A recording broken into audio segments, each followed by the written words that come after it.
Look, this is just pitiful. Ugh. All I wanted was some candy and some hot chocolate. No, nobody said to stay in the house.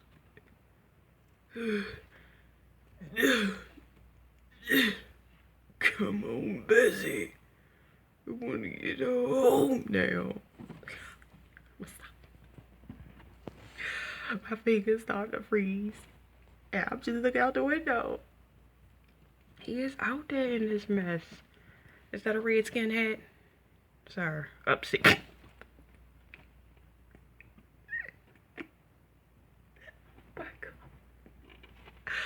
I know he has to have. He brought a shovel. He has to have a cell phone. I feel so bad.